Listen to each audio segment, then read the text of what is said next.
مين؟ ايه يا ابني في ايه؟ في حد بيرن الجرس على حد كده؟ معلش ماما بتقولك شوف انا 200 جنيه معاكي. اسود. طب وهي ما كلمتنيش ليه في التليفون؟ مش عارف، قالت لي روح قول لها. طب ماشي ثواني خليك واقف زي هنا، اخش اجيب لك واجي. الحمد لله هتديني، هاخد بقى الفلوس واروح اجيب لي جوزين حمام كده احطهم في البلكونه اطيرهم. كام دي؟ 200 جنيه اهي. وهي تكون مزوره. ده كان هزار يا واد، ده اما كسبني زي امك. ماشي خليها هتجيبهم بسرعه ما تنامش عليهم. ماشي يلا يا حول الله يا رب. الله يكون في عون امك يا ابني. واد بارد ما بطيقهوش يا رب، ما بينزليش من هنا.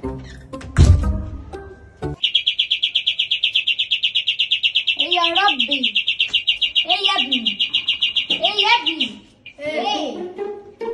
ما بتقولك شوف انا اي فلوس عندك كده تاني. وانا ما معيش فلوس تاني.